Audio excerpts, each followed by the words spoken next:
Welcome, everybody. We're so excited to have you here. Hi, As you everyone. enter, welcome. Please put in the chat where in the world you are joining from today.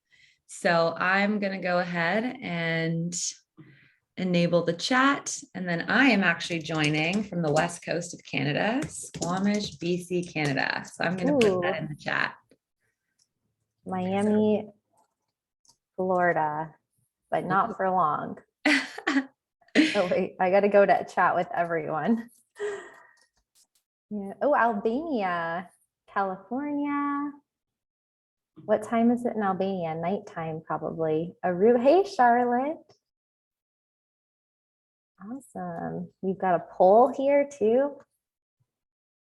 Hi from London. Hey, Lisa. Welcome. Rick from Boulder.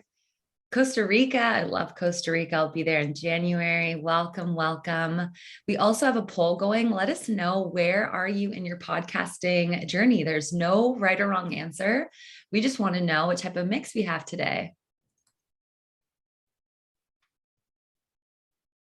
Mexico, amazing.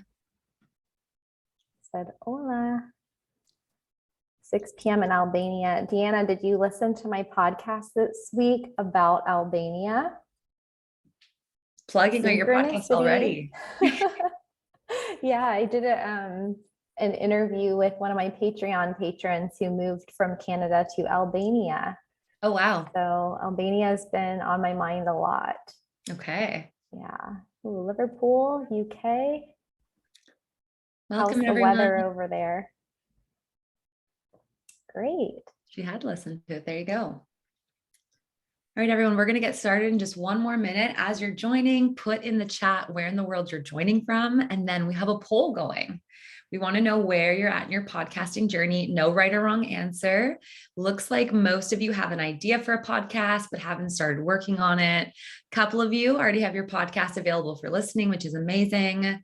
Please put those votes in, and we will get started in about one more minute. Karen, you're also from Mexico. Amazing. We're in Mexico, Karen. So we had Gerardo in Guadalajara, Karen's in Oaxaca. I actually have an interview, I think in 2 weeks, 2 or 3 weeks coming up with a digital nomad who lives in Oaxaca. Oh, cool. Yeah. So lots of synchronicities. I've been hearing great things about Oaxaca. I've never been. Same. I'm usually on the East Coast when I go to Mexico. And so usually like Tulum, that whole strip there, but never been on that side. Lots of people in Mexico. Cabo San Lucas, Dave's in California. Everywhere around the world. I like both coasts and the interior of Mexico too. Like Mexico City? Yeah, and Puebla and around there. But it's such a big country. There's so much to see. Awesome. Okay, everyone, I think we're going to get started if everybody's ready now. So as you're trickling in, vote on that poll where you're at in your podcasting journey. I'm going to end the poll as soon as I'm done this little intro, and I'd love to hear where in the world you're joining from. So there we go. I'm Sam. I am hosting today's webinar. And when I don't have the pleasure of hosting SafetyWing's amazing events and webinars, I have my own podcast and online community called The Freedom Lifestyle. And in my show, I help people leverage flexible work to have total freedom over their schedule, their finances, and of course, their location. So I'm especially excited to hear from Kristin today. And Kristin, she is the author of Digital Nomads for Dummies, also the host of the Badass Digital Nomads podcast with more than 265,000 downloads in almost 180 countries. She's also the creator behind YouTube's Traveling with Kristin. And in total, her work has received more than 80 million views across all of the various online media platforms. She's been a multiple time top writer on Medium and in Quora, and a 1% photographer on Unsplash. So Kristin, you really are taking over all of the media world. We're so excited. You've also been featured in mainstream media, such as BBC News, Bloomberg Business Week, HGTV's House Hunters International, New York Times, The Today Show, USA Today, Wall Street Journal, and so much more. So really amazing, high quality speaker here for all of you today, which is amazing. And if you have questions, as Kristin is going through her presentation, we do have a Q&A box there. Put those in at the end. I'm going to come back and we're going to do a little fireside chat with some of your top questions. So we look forward to hearing what you have to say as you go throughout the presentation. Today's webinar is hosted and empowered by SafetyWing. I'm guessing many of you on the call today are remote workers in some capacity, maybe taking advantage of that nomad lifestyle, while SafetyWing is creating products with all of us in mind, with the vision of creating a global social safety net. And the way we're doing that is we want to be your home country on the internet. Our very first product, and one that we're most known for, is Nomad Insurance. And this provides health and medical coverage very affordably anytime you are away from your home country. It works like a subscription, so makes travel a breeze, automatic payments every month for as long as you travel, and just makes that whole process really simple. There's a number of other products that are currently available and more to come. So definitely look into SafetyWing if this is the first time you're hearing about us. On that note, save your questions for the end. I'm going to pass things over to Kristin to get started. Thank you for the introduction, Sam, and welcome everybody in the chat. Let me know those questions. And I'll stop the poll now, actually. Let's see where we ended up. And here are the results. You got quite a mix. Okay, so I have an idea for a podcast, but haven't started working on it. I don't have a podcast, but want to know the skills involved in creating one. And then a few people have their podcast available for listening. Great. So if you have your podcast, go ahead and share it with us there. And it's perfect for everyone else, this presentation, because I had beginners in mind. So people who are thinking about starting a podcast and kind of want to know what's involved and what you have to look forward to, and also some of the benefits of podcasting, like why you would want to get into this medium to begin with. So I'm very happy to share that info with you. All right, so I will go ahead and share my screen now. Let me move the webinar here. And let's get going. So as Sam said, we're here to teach you how to build and monetize your first podcast. And before we started, I was telling Sam that I wish I had something like this when I started, because you'll hear a little bit about my story, but I really had no idea what I was doing. So go ahead and skip to the next slide. So you guys already heard my introduction. A lot of you guys already know me as the host of Badass Digital Nomads, which is an international podcast. Also the author of Digital Nomads for Dummies, my first book, and host of YouTube's Traveling with Kristin. I started with 0 impressions online, you guys, but now up to 80 million and counting. So one of the things I really like about starting a podcast or starting a YouTube channel or anything that you're doing, starting a business, is everyone starts with a clean slate, right? Everyone starts with 0. So don't be afraid to start there, because that's where you're taking the first step. Now, does anyone know who this person is? I know we have people from all around the world, so just let me know in the chat if you recognize this person. But this is Ted Turner, and Ted Turner is most famous for starting CNN, the cable news network. So this man is responsible for 24-hour news and mainstream media that we have today. And this is a photo of him standing in the front yard, in the satellite garden, as it were, of, whoops, go back, of his studio. And he's standing in front of these satellites that he had to purchase to be able to stream his news to millions of people around the United States. Can you guys see my chat? Let me move that over so that it's not showing. Nope, we can't okay. see it. Okay. Slides. Amy, whoops, Amy could recognize him, so that's good. Go back here. I have two monitors going on, so okay. So the reason I'm sharing this photo with you is because this man, everyone thought he was crazy when he had the idea for 24-hour news, and it had never been done before. Even television veterans thought that he was insane. And he spent years and millions of dollars actually buying satellites, like buying his own satellites in space, buying satellite receivers, distributing satellite receivers to people all around the country, all so that he could get the news into their living rooms. And he succeeded at this, of course, as we have plenty of 24-hour news today, but I wasn't even born when this was going on. And so this kind of puts into context the world that we live in today, that with simply a cell phone and an app, you can spread your message to people all around the world. Like, I think if you would have told Ted Turner that in a few more decades, you could have podcast downloads in 178 countries, being like a nobody, being just a normal person who decided to speak to the world, he probably would have fainted. So I just wanted to start off with that, because I don't think that people talk about this time that we're living in history from this perspective so often. A lot of times we're simply used to social media.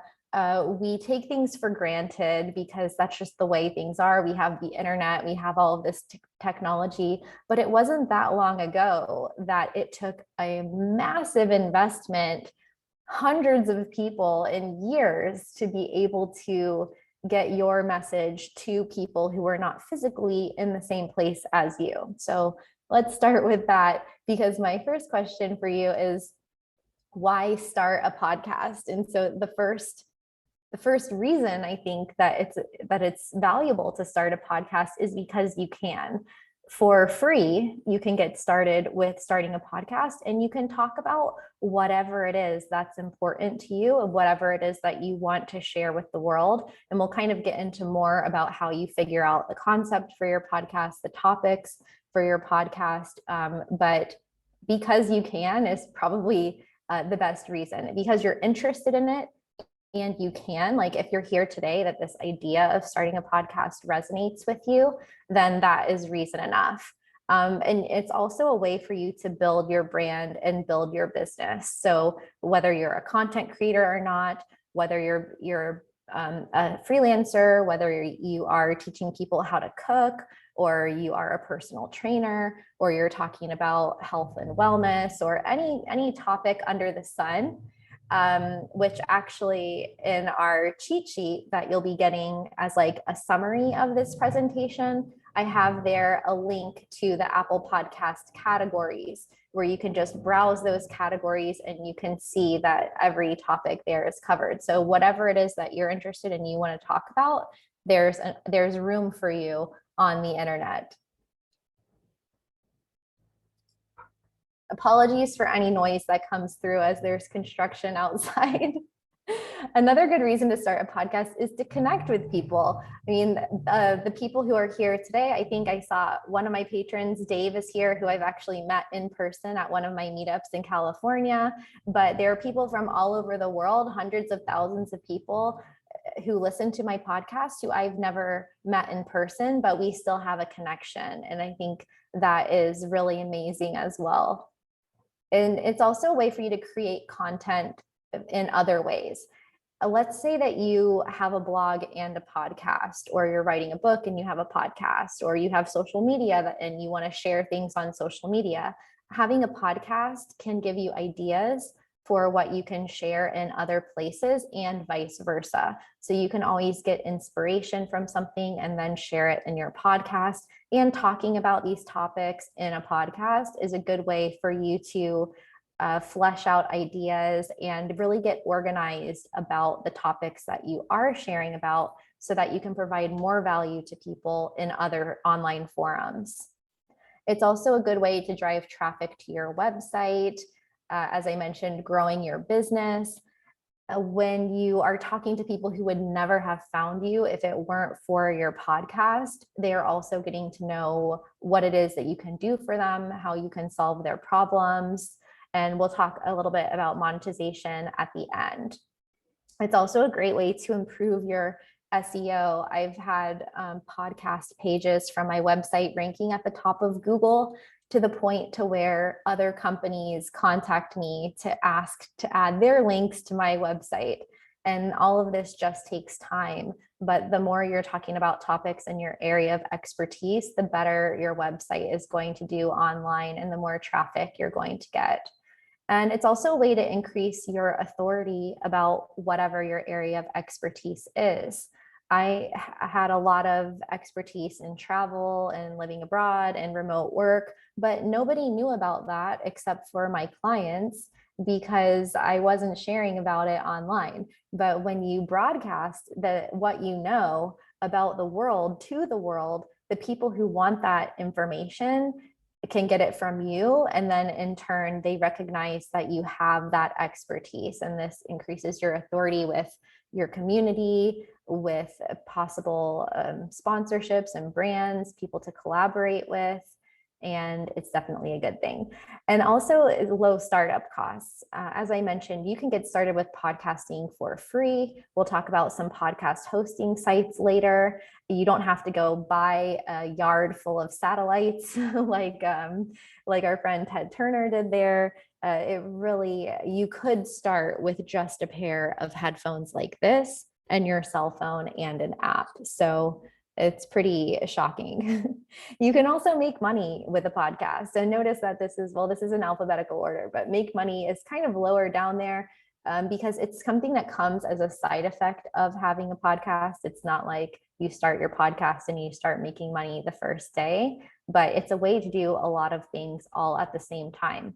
And another great side effect from starting a podcast is becoming a more professional and developed person, because you're forced to organize your thoughts on topics to present them to an audience on a regular basis, whether you decide to do that daily, weekly, monthly. I think if I were to go back 5 years to before I started a podcast, I wouldn't have been able to talk about these hundreds of topics that I've published podcasts about with such ease as I do today. So having an idea for something and then executing it is a bit different, right? It's a lot different. So when you have an idea in your head, it can appear one way, but when you take that idea and put it into a podcast, you are forced to organize it and research it, and that increases your knowledge about your area of expertise. And it also has you hold yourself to a higher standard than you would if you weren't sharing this information with the world. So why did I start a podcast? My podcast is called Badass Digital Nomads, and it is to help people that want to live an unconventional lifestyle. It's basically how to live life on your own terms. You don't have to be a digital nomad. It's just a mindset of wanting to work for yourself or work remotely, travel the world. I call it like a little bit of life and a little bit of philosophy as well, because this is all fluid. We've kind of lost the barriers between work and life and travel and community. It's all mixed together now. And so Badass Digital Nomads is a destination for learning about how other people are navigating these modern day times and living their lives to the fullest. And I have the idea for Badass Digital Nomads because I remember learning what a podcast was, and I made a note about it in my Apple podcast or my Apple Notes. and I started listening to podcasts. I was never much of a person who listened to radio shows because there were so many commercials, but I really loved that with a podcast, you could just pick from a menu of all these different topics and all these different people, and you can learn whatever you wanted on demand from your phone at your fingertips. And I just thought that that was so cool. And at the same time, I was a digital nomad. I was traveling around, and I met so many interesting people that I just thought I should be recording the conversations that I have with these people, these travelers who I meet along the way, and then share that through a podcast. And so that was my idea. It was just to share the stories of a lot of badass people out there who would otherwise remain unknown in what they were doing. And that was as far as I got. I didn't really know what I was getting myself into, but I'm glad that I just went with the idea, and we're all here today because of that. The problem is there's a lot of podcasts out there. There's 3 million or more podcasts in the world. So how do you know if your podcast is going to be successful? And just like starting a business, not all podcasts are successful. It's actually that only 20% of podcasts make it beyond the first year. And sometimes there's podcasts that I really like, and I look back and I notice, oh, they haven't published anything in 8 months. And so knowing that up front is going to help you be successful with your podcast, because you'll find that it's just a decision. If you want to have a podcast and you want to be successful at it, it's just making that decision to do it and to keep going, even when things are hard and even when you're tired. So why do podcasts fail? Well, the first reason is a lack of focus. There's a lot of people who kind of joke about podcasts. They have memes about it, like that everyone has a podcast and it's just people talking without any sort of point to it or script. And those kinds of podcasts can be popular if you're super interesting or if you have a lot of interesting guests. But it's really hard from the beginning if you don't have a relationship established with people and you're just kind of talking with them as if you know them already. They're not going to have a good frame of reference for why they should listen to the podcast unless they're already friends with you. And if they are friends with you, they're probably just going to talk to you in person or on the phone or texting and not listening to your podcast. So you want to have a clear focus about what your podcast is going to be about and who you're serving. And also a lack of planning. A lot of people who start out with podcasts, they get that rush of momentum at the beginning and they start making a podcast every day or once a week. And then after a month or so, they kind of run out of steam. And that's because they didn't plan far ahead and they didn't have episodes ready to go on those weeks that they were sick or they were tired or they were busy or something like that. And there's this rule that I try to live by with habits, that's never miss 2 days in a row. And so once you end up missing 2 days or 2 weeks or whatever in a row of your podcast, that can snowball into just skipping multiple weeks. And then all of a sudden you don't have a podcast anymore.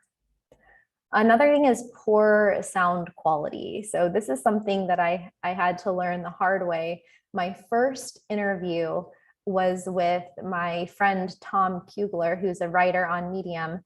And I recorded it from a co-working space with other people around and using these headphones, and there was like an echo and the internet was going out. I ended up finishing the interview in the stairwell of the co-working space because it was so loud in that space. I think it was because the room I reserved wasn't available or something like that. But now, quality is so important to me. I won't even record an interview with a guest if they don't follow my checklist and have the right microphone and they're not in a quiet space.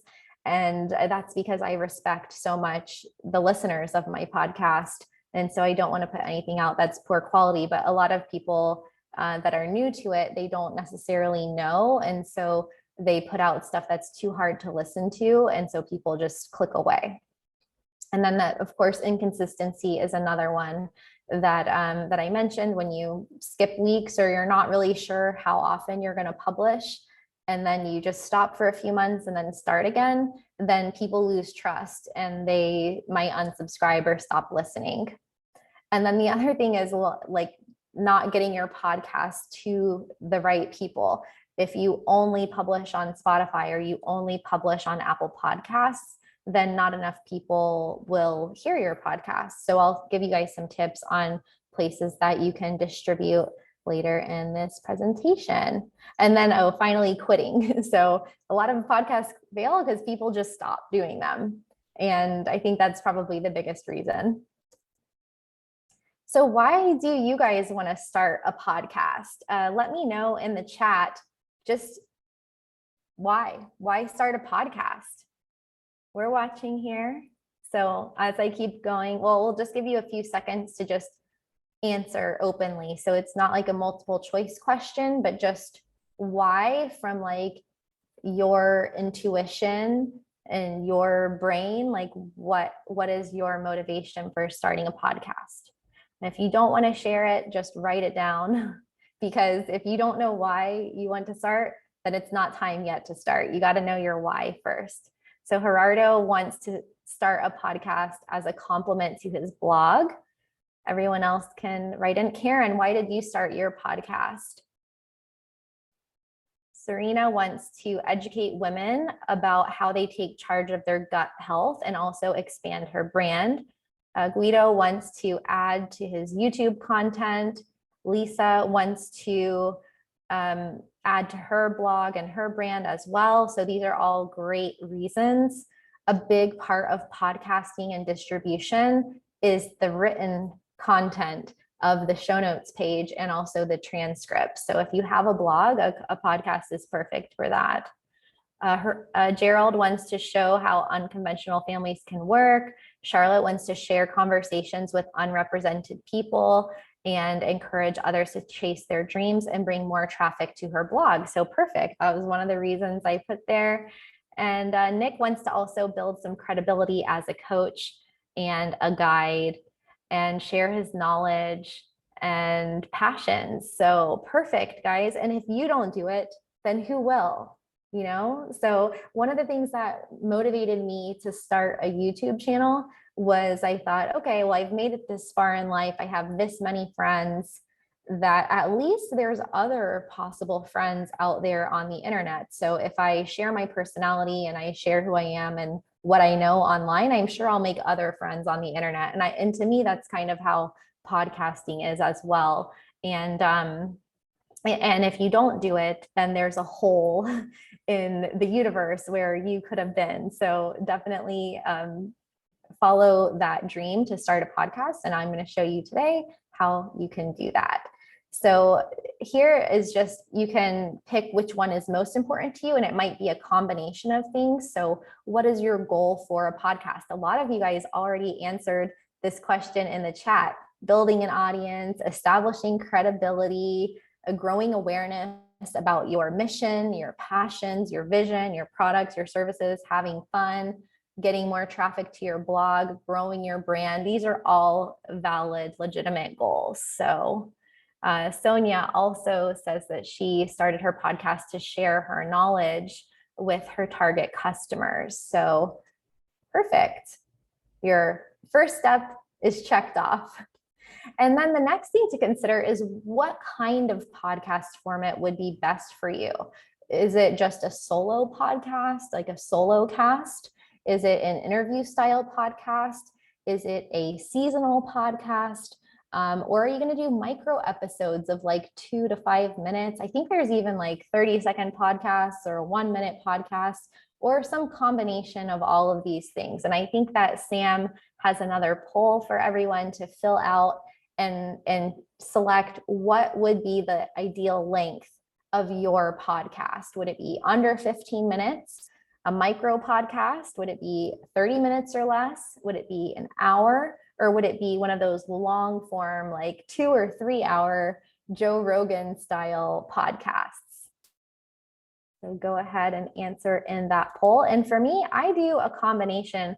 I like to mix it up, and my audience likes me to do that as well. I've talked to you guys, I've polled you, and people like when I do solo episodes and deep dives about a single topic, and they also like the interviews as well. And that's good because I like doing both.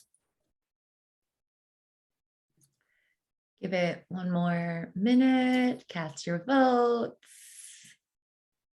Okay, I'm going to end the poll and share the results. All right, so it looks like 44% are in the under 30 minutes, and about 40% are in an hour. So 20% want under 15 minutes. So all are good.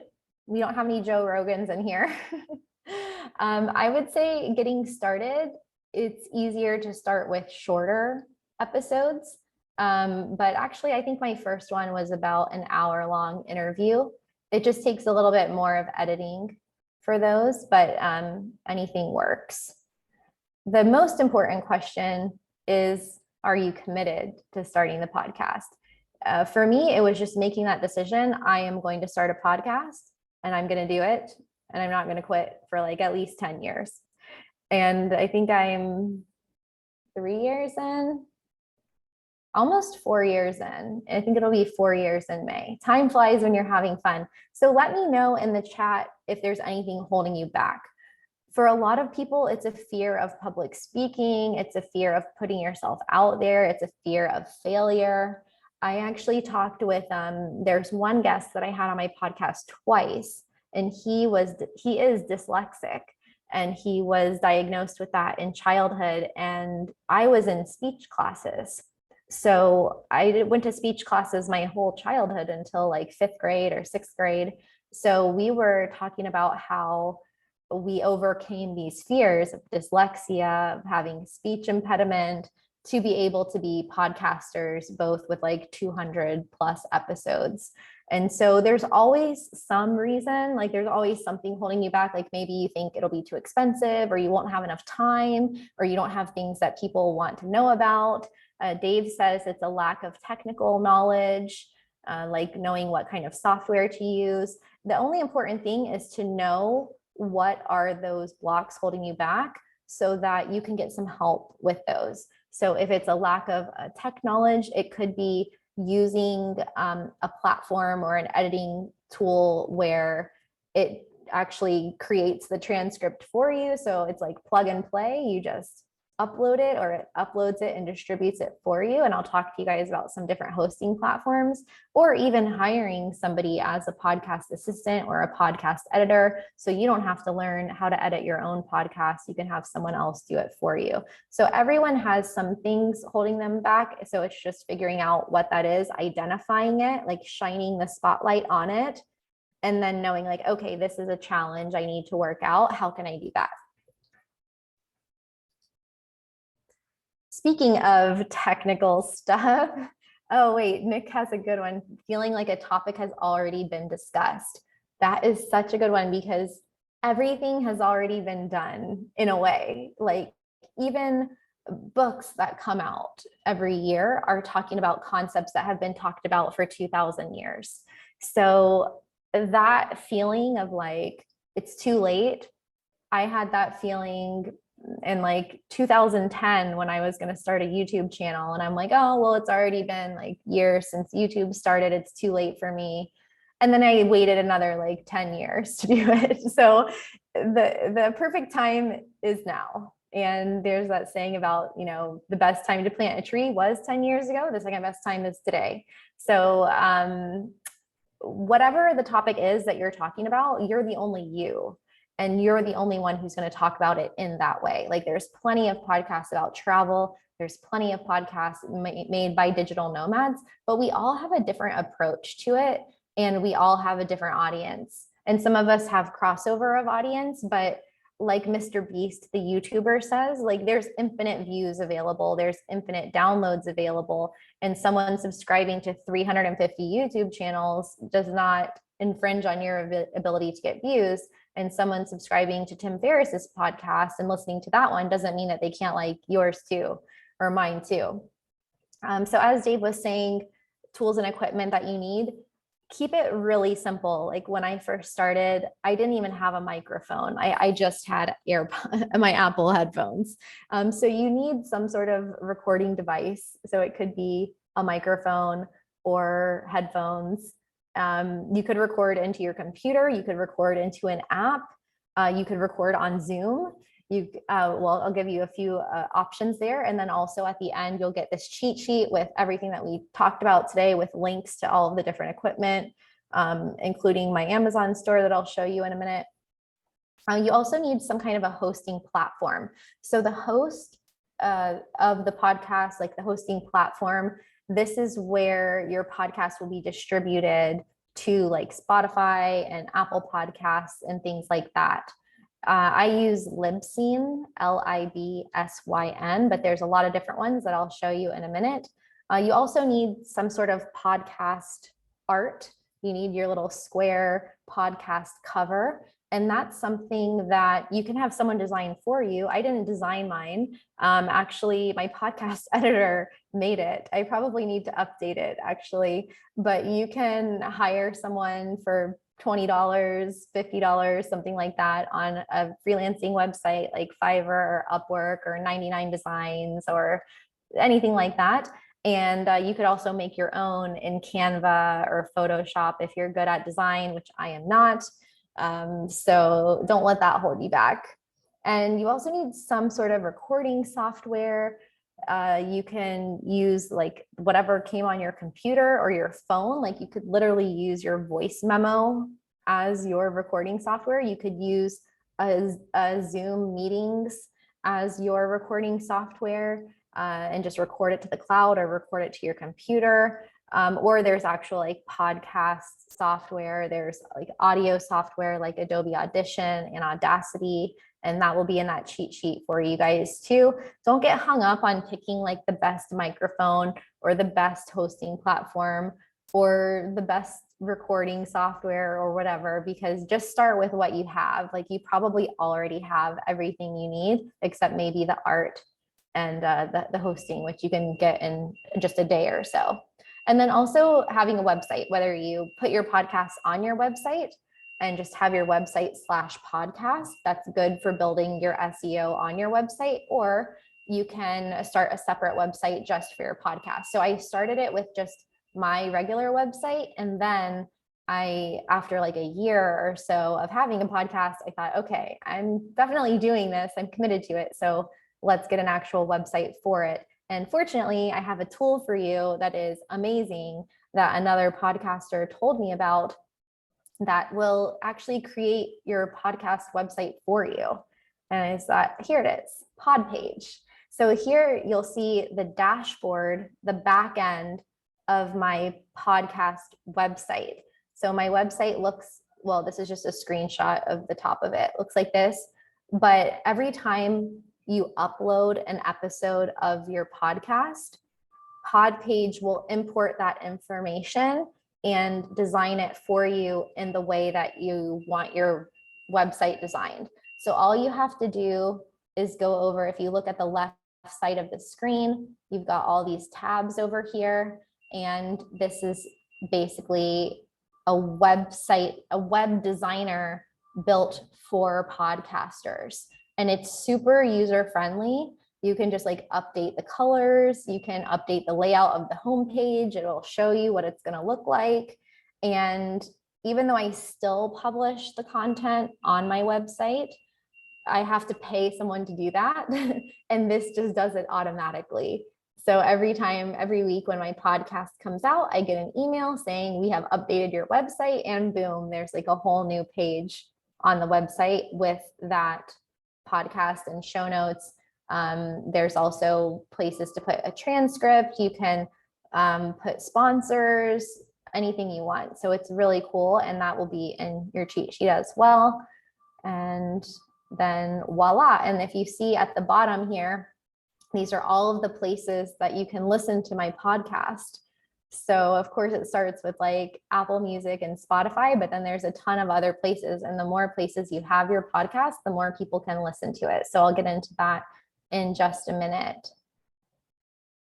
Also, if you're really wondering about technology and like exactly what I use, I have an Amazon store that is also linked in that cheat sheet. And you can see like the exact tools that I have, like what microphone I use, what cables I use.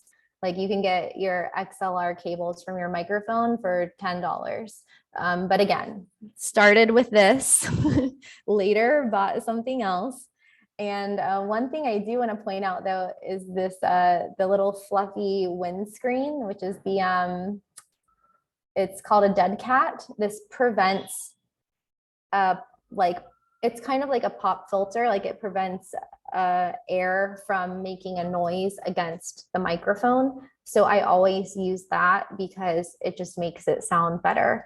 So one of my favorite things, I don't know if I have it with me right now, but it's like a little handheld recorder that journalists use. And it's also on my site there. So you guys will have the link. And it's only like maybe $200 and it has really good sound. And that's what I use the most. Not even like a microphone with cables or anything. I just take the handheld recorder, I go into the closet and I record there because the sound is better than when it's like in a room that has a lot of echo. And then here are some of those hosting sites that I mentioned where you can get started for free. A lot of them have free plans. There's Anchor, Buzzsprout, Libsyn, that's the one that I use, Podbean, Spreaker, and there's a ton of different ones. I don't want to get into the details of like the pros and cons of each site because I think it really doesn't matter. Like they're all pretty much priced similarly. They all have different plans. Some of them, I think Anchor will have more opportunities for ads, like monetizing your podcast. There's also one that you actually, I think it might be Anchor too, where you don't, you give up like some ownership of the content in exchange for the distribution. But on most of them, like you retain the rights and ownership to all of your content. You just pay a monthly fee that starts at like usually $5 or something. And that is for them to store your podcast on their website and distribute them to everyone. So all you have to do, like, let's say you're using Libsyn, that's the one that I use.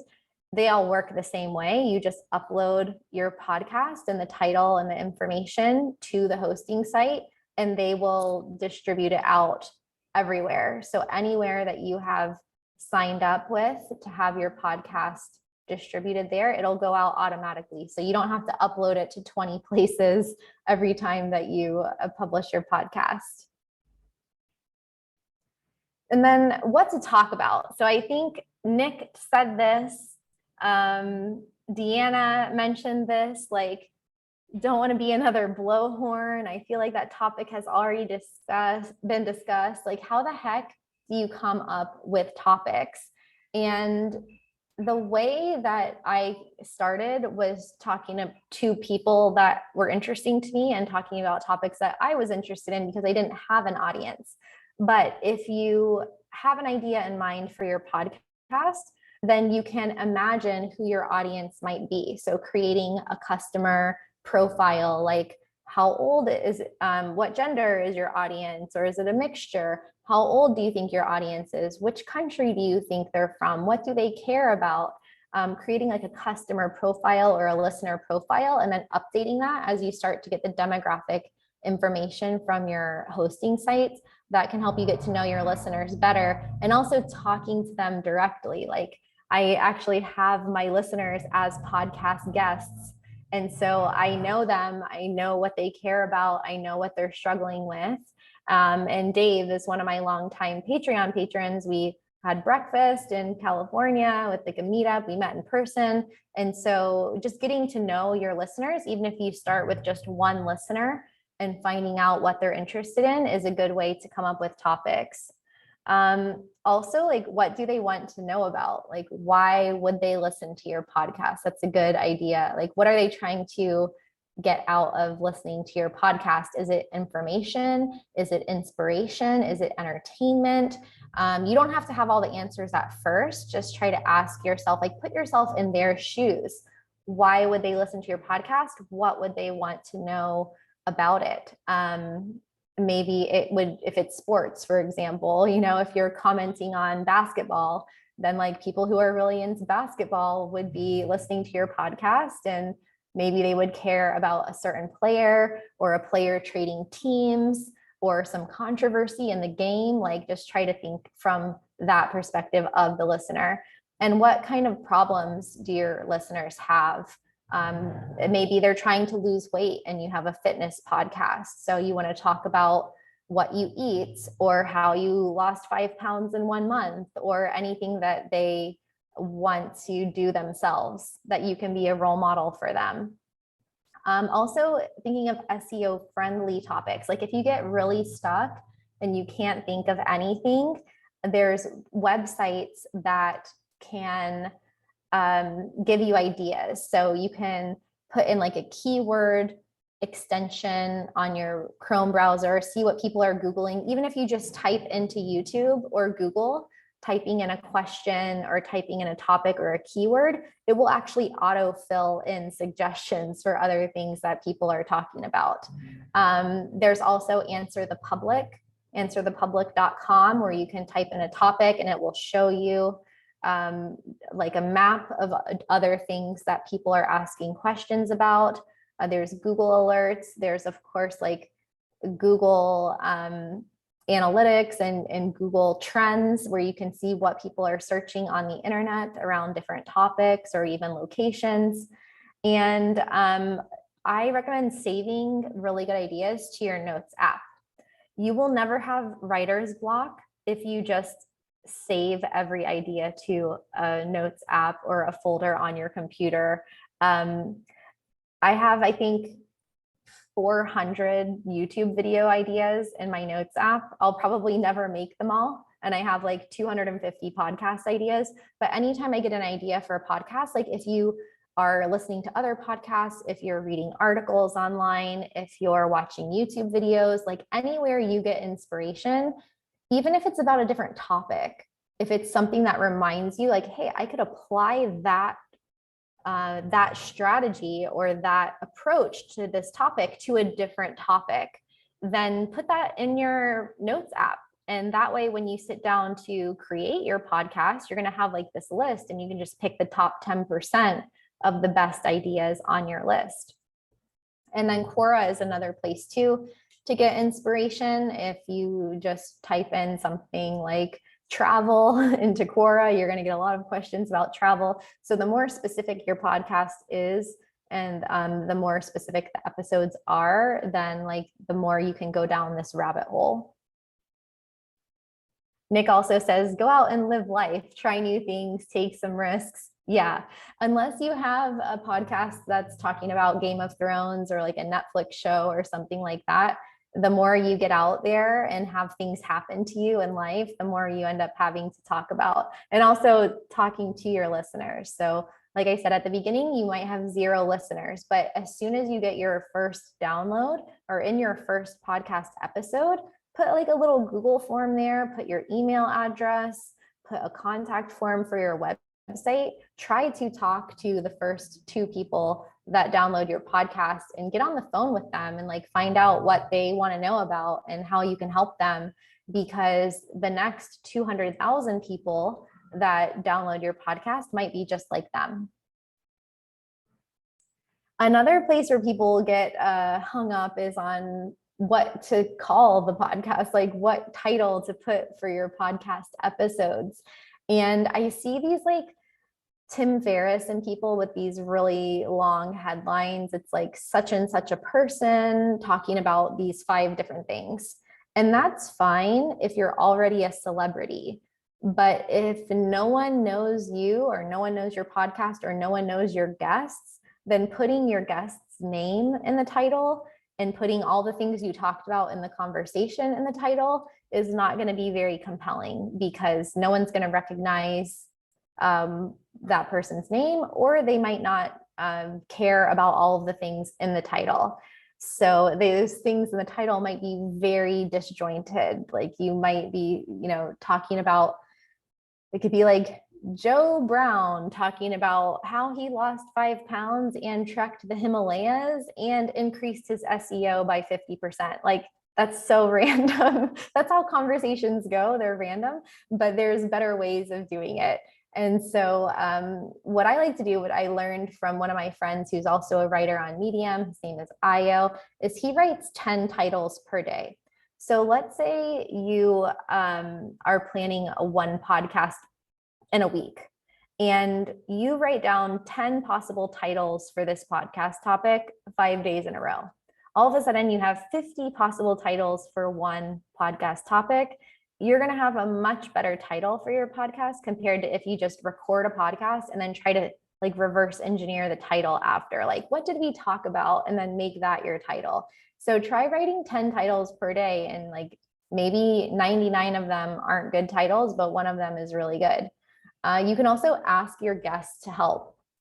So if you're doing a solo episode, you get to pick the title in advance. But if you have a guest coming on your show and you don't know that person, then ask them. I have this in my guest application.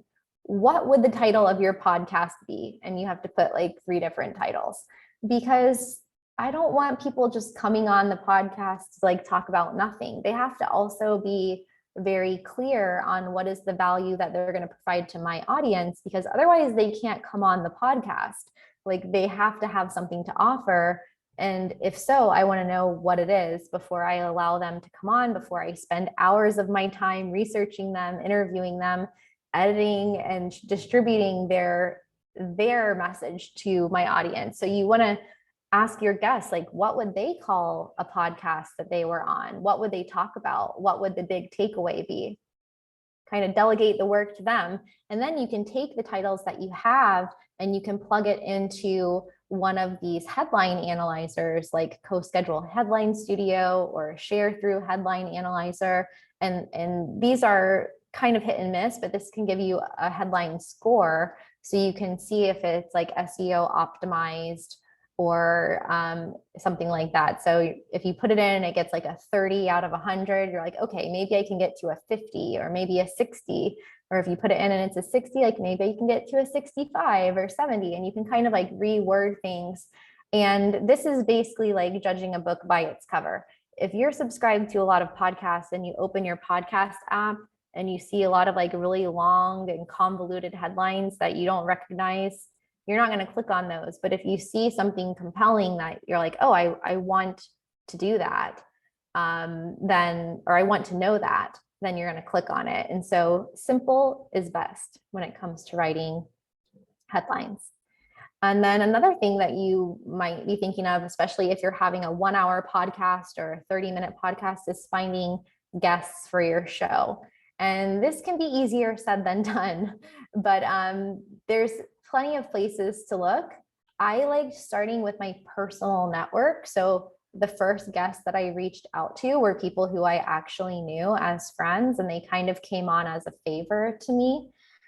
So, people, you can think of people that have a story or that have an experience that's related to the concept of your podcast.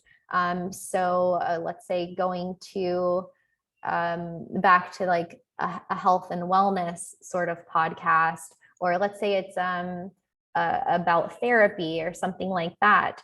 You can talk to somebody anonymously or not about how they overcame a struggle that they were having in their life by going to therapy or whatever strategies that they used. So it could be a person that nobody would know, it's just a personal friend, but they have a good story, or it can be an expert in your field.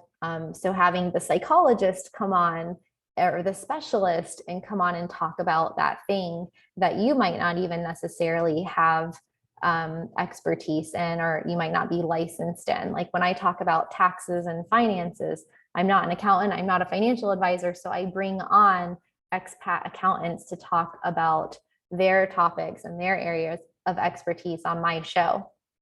So your personal network, people you follow online, you might not know them personally, but you just know them from social media. People you look up to. In this sense, like let's say you look up to Oprah, you might not be able to get in touch with Oprah. So look kind of more adjacent to your network. Like look at people that that maybe you look up to them a lot, but they're not super famous. Or you think they're great, but other people don't know how great they are. And so they might only have, you know, like 1,000 followers on Twitter or something, but they're really good at this thing. They're just not in the public eye, and you want them to come on your podcast. Bring them on.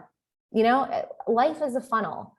The worst thing people can say is no. You might have to ask a lot of people, and then you get 10% of them to say yes, but it's all a numbers game.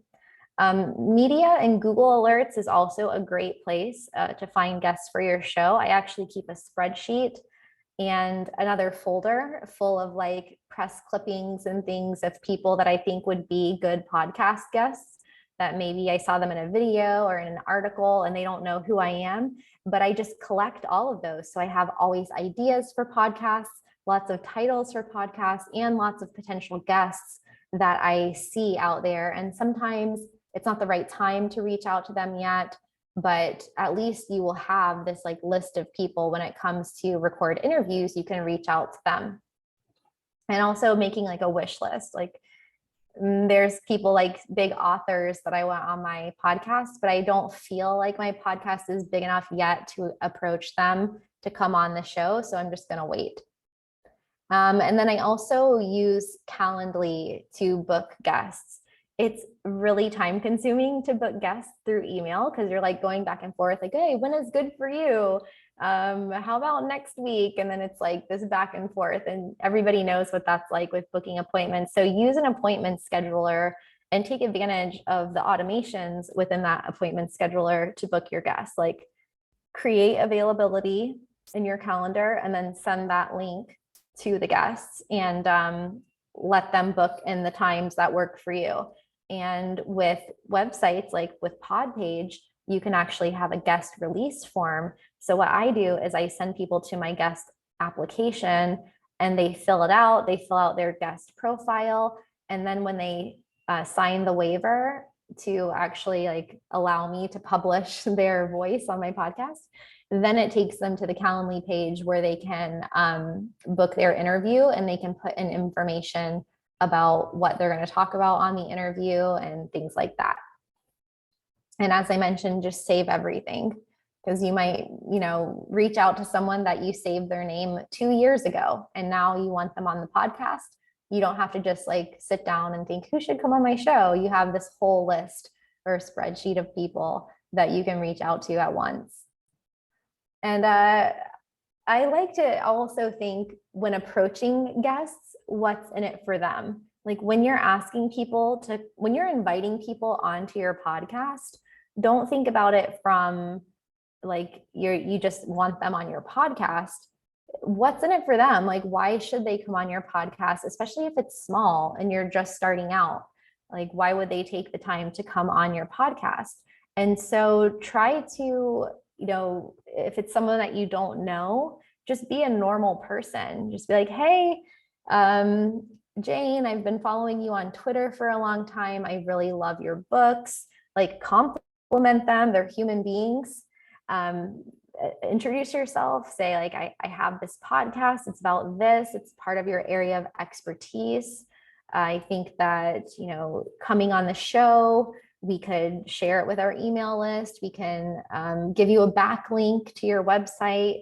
We can link to your business. We can link to your book, whatever it is. Like, try to think of it from the guest perspective. So there's like this theme in podcasting where you're at the center of your podcast universe, but you're always thinking about it from the perspective of other people, from the listeners and your audience, from the guests that are coming on the show, and just making it about them. And that's a good way to be successful in podcasting, because otherwise, you know, you could just write in your journal for yourself privately and not broadcast it to the world. So let's talk about money. Are you guys ready to talk about money? Do you have any questions on on how to make money with the podcast. There's a lot of different ways to monetize your podcast. I didn't know about any of them when I first started out. I just assumed that you would get podcast ads eventually when your podcast got big enough. But there's plenty of better ways that you can monetize your podcast from the very first one. So I'll summarize a few of the ways that you can do it, and then I'll tell you how you can do it with your first podcast episode.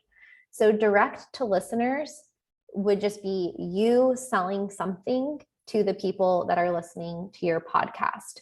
That something can be a service, it can be a product, it can be a recommendation for an affiliate link, it could be a paid phone call, it could be a special offer, whatever it is. You're talking directly to the listeners and you're selling them something that you already sell to your regular customers. You're just selling it to new customers. So courses could be an example, group programs, any kind of professional services, whatever widgets you sell. Like, let's say you have a podcast about trucks and you sell tires. you would sell them your tires. Affiliate marketing is another big way to monetize your podcast. It's something that starts small, like with SafetyWing. I'm an ambassador of SafetyWing, which basically means I'm an affiliate.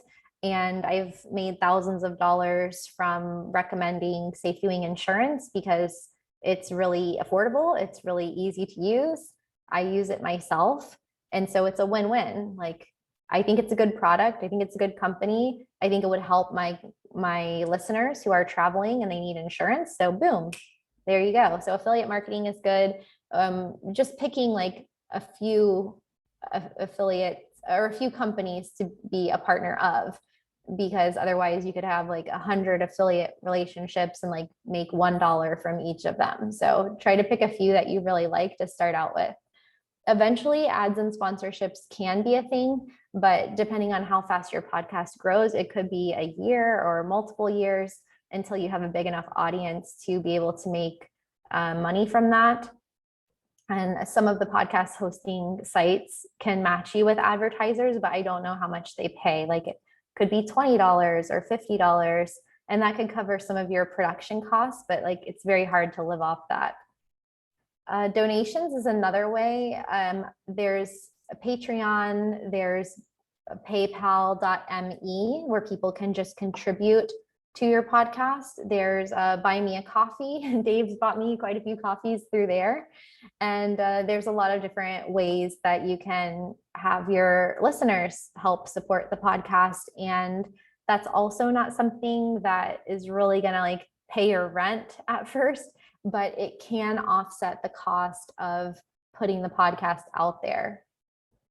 And then also, once you get bigger, you could do premium subscriptions. So one podcast I listen to is The Daily Stoic with Ryan Holiday. And I noticed recently that like a certain percentage of his podcasts are behind a paywall now, but he also has a really big podcast. So this is something that if you had it premium from the beginning, unless you had a pre-existing audience, it would be pretty hard to make money that way.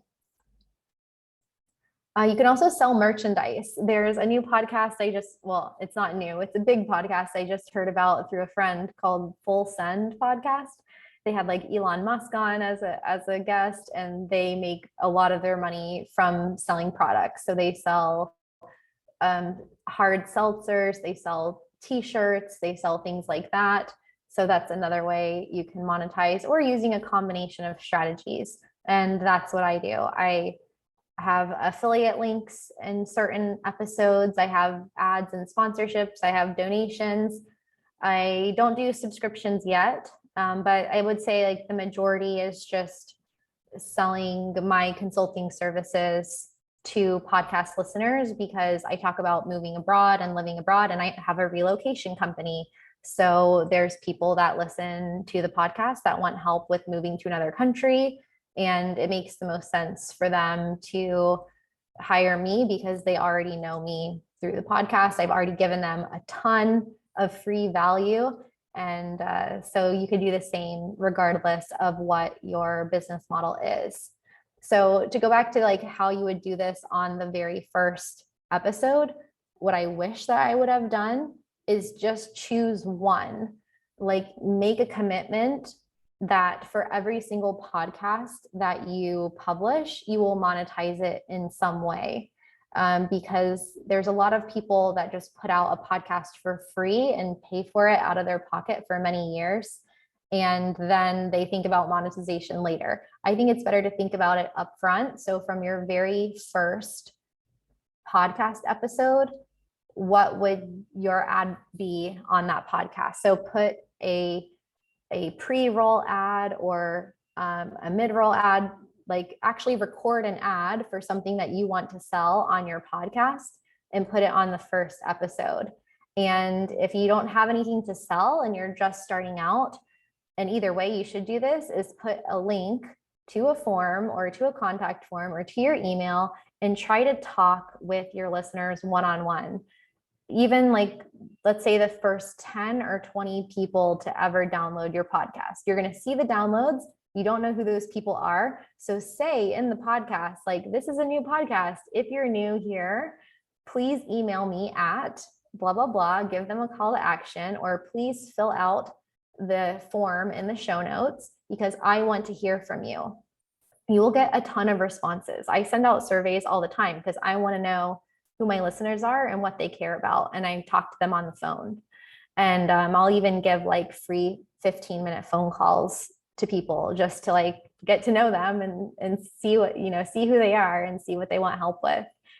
Because a person who takes the time to do that, there could be 100 or 1,000 or 1,000,000 more people just like them that you can help. So that's my big tip for monetization. And don't worry so much about like the ads and sponsorships. That will come later. Like, if you create a good podcast and you're getting good downloads and people like your content, then companies will come to you. So don't waste a lot of time like spinning your wheels looking for advertisements, because those ads, like the time you spend with a company that you don't know, creating an ad for them would be time better spent talking to your listeners. And then when it comes to producing your podcast, you can edit it yourself. You can hire an editor, and you can market it yourself, or you can hire someone to promote it for you. When I first started, I hired an editor from the beginning. So I already had experience with video editing. I did not want to do that with the podcast. So I recorded like 20 interviews before I ever launched my podcast. And I had those edited by a freelancer before I ever launched my podcast. So you can spend the time to learn how to edit, but it also could cost like $20 or $50 to have someone edit that podcast for you. So if it takes you a couple hours to edit it, or even if you're using a software that can kind of edit it for you, or if you're not editing it at all, you're just like uploading it as is, that's also an option. But just think about that before you start. This is why the length of the podcast is so important, because if you're doing shorter episodes, like, you could potentially edit them yourself really quickly and get them out there. But if you have long form interviews, you most likely will want an editor or someone to come in and like clean up the conversation. And then you can do the guerrilla marketing and just promote it yourself, or hire like a podcast agent or somebody to help you with promotion. I think it's good to start small and get that organic reach before investing a lot of money. But it's also good to have like a podcast project manager. Once you know how you want your production to go, to have someone to help you. So I started with doing all of the show notes by myself, updating the website by myself. And then eventually I hired a freelancer to help me. And she also makes the graphics and does the drafts of the show notes and schedules everything out. So just start small, but know that you can always hire help as you go along. And this is where project management becomes really important. You could just, record on your phone and then upload to a hosting platform, but it makes your life easier in the long run if you're committed to this in the long run. If you use project management like Asana or Google Drive or Trello or something like that, I also recommend time blocking. So this would be, let's say you have a daily podcast. Are you going to have like an hour or so per day to create a podcast every day? Or do you want to spend one day, 7 or 8 hours doing all of your podcasts for the week? So I'll do this with interviews where I'll spend a couple months recording a lot of interviews that I can then schedule out throughout the year, or at least for 6 months or something. So I don't have to do an interview every single week. Because then you're always feeling like you have a deadline that you have to produce a podcast per week. So it's good to get at least 1 or 2 months ahead of your podcast schedule. And that's where having a project management tool or even using a spreadsheet in Google Sheets can come in really handy. You also want for sending your podcast files, like using Google Drive or WeTransfer or Dropbox or something like that. And then how do you grow your podcast once you have one? There's tons of ways here that you can grow your podcast. Asking for reviews is big. We've got a lot of bloggers here in the chat. So blogging and writing, that is one of the first ways that I grew. First was asking people for reviews, because the more reviews you have, the more exposure you can get in the podcast apps. A lot of my listeners came from Medium because I was blogging and writing on Medium. So if you have an email list or if you have a blog, then you can mention your podcast there and get more listeners that way. Collaborate with other podcasters, go on their shows, invite them on your shows, do ads for each other. Like you can actually advertise someone else's podcast on yours for free and vice versa. That's been a good way for me to grow. Going to conferences and meeting other podcasters and meeting like-minded people that you can collaborate with, and creating a community. Like I have the Badass Digital Nomads community on Facebook that started with just me and my sister. And now there's more than 6,000 people in there. Almost all of them are listeners of the podcast. And then I'm going out on other podcasts in adjacent topics or even the same topics. If you go out and share your story and share your truth and share your expertise on other shows, you will start to get more listeners trickling back to you. And then likewise, invite people on your show and then get them to share your podcast with their listeners or their audience or their email list. You can also hire a booking agent. That's like, I don't even do that. That's something that you can do if you're too busy. But I think of all of these other ways are like more effective, because sometimes the booking agents can just copy and paste emails to a bunch of people and it's not as effective. But you can also pay to promote your podcast on Facebook ads, social media ads, Google ads, or paying influencers $100 here and there to mention your podcast, post it in a story. That's a really good way. And even collaborating with the podcast platforms themselves. Getting to know the people at the podcast hosting platforms. They a lot of times have contests where they'll share your podcast with their email list. So keep an eye out for things like that. And probably the biggest thing is just time and compound interest of starting small and being consistent and letting your audience grow exponentially over time.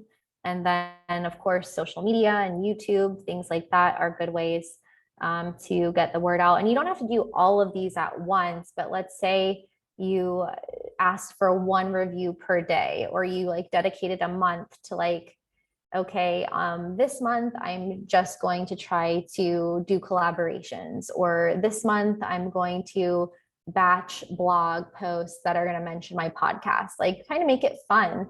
Like theme your days and your months and your time to focus on different goals related to your podcast. And before you know it, you look back and like, wow, your podcast grew a lot in the past 2 years. So those are my podcast tips for today. And I just wanted to thank SafetyWing for providing this space for you guys to learn about how to share a podcast, and for me to share for the first time how I actually started my podcast so that it can help you. And this is a photo of me, a selfie I took that went viral working on my podcast in Iceland and with insurance from SafetyWing. So if you want to become an affiliate or an ambassador of SafetyWing and part of their partner program, you can introduce other people in your audience and in your personal and professional network to SafetyWing. And Carlotta has my link there. So if you guys click on that link in the chat, and I think it's going to the hosts, actually, hosts and panelists. There we go. This is my SafetyWing refer a friend link. So if you want to start creating that revenue stream for your podcast, where every time somebody signs up through SafetyWing's insurance or remote health through you, you get a percentage of it. So you can get 10% commission on that. And that can last a long time because people can pay for the insurance month to month. So that was a revenue stream for me that started off at zero and then became hundreds of dollars per month. And sometimes I would earn bonuses and things like that. And I became friends with many of the employees and contractors at SafetyWing. I've traveled with them. So it's a really great community. It's a great program, and it's much more like a family compared to like other companies that I've worked with before. And you can get those earnings once per month. So that's really good. You don't have to wait.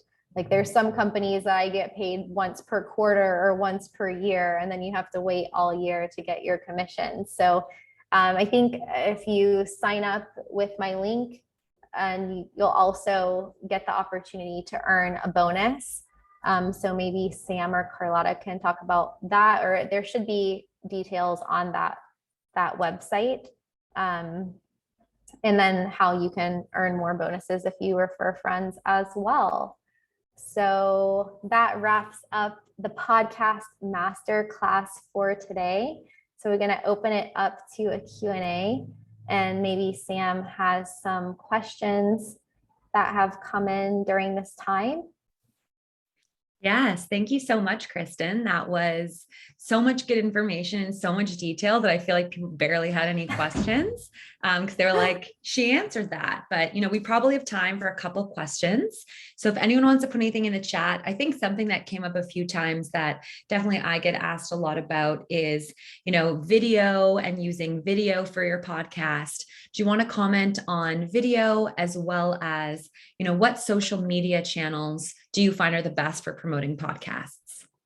Yeah, that's a great question, because especially since I have a YouTube channel, you would think that I would use that more for my podcast, but I think YouTube works best if you have a specific podcast channel. Some people will watch the interviews that I post on my YouTube channel, but yeah, there's a specific viewer that's going to watch podcast interviews or just listen to them through YouTube with like a static image versus watching an engaging video. So I don't post all of them there. Like sometimes I'll post a part of the podcast, or I'll edit the video so much so that a 1.5 hour podcast turns into a 20-minute video, and just take out like all of the fluff and make sure it's like only the most engaging parts. But I use Instagram a lot, my email list, really the places that I mentioned in how to grow your podcast. Social media was at the bottom, like YouTube and social media, because social media can be a very like passive way of promoting, because everyone's getting bombarded by so much content online anyway. Like even when I ask people for reviews on my podcast, like less people leave a review compared to if I just send a direct message to a real person. Like if I text somebody and ask them for a review, like they'll leave a review. But if I broadcast to 10,000 people to leave a review, like one person will leave a review. And that's kind of how it is posting on social media. So that's why I really like direct outreach when it comes to growing your podcast or some of those other strategies that I mentioned. Of course, you want to post on social media anyway, so that people know that you have a podcast. But yeah, don't rely on just that alone. try to go more for like the action oriented approaches of teaming up with other podcasters or writing blog posts that are going to stay on the internet forever versus like a story or an Instagram post that gets pushed down the feed or the algorithm. Amazing. Such great tips. Thank you so much, Kristin. Well, on that note, I think we can wrap up because we're slightly over time. And I know that you covered so much information there. I know I learned a lot and the chat was just going off the entire time. So thank you so much. We have been recording this. So a replay will be available. And I think Kristin has some follow-up slides and information that we're going to include in the follow-up, along with another invite to enjoy or to join our ambassador program. So thank you so much, Kristin. It's been amazing to have you here today. Thank you. I hope that you guys learned a lot today and that this presentation gave you more confidence for how you can start a podcast from zero, how it doesn't have to be so scary and you can just start small, grow it over time, and start monetizing it from the very beginning. Amazing. Definitely. Okay, I'm going to hit stop recording now.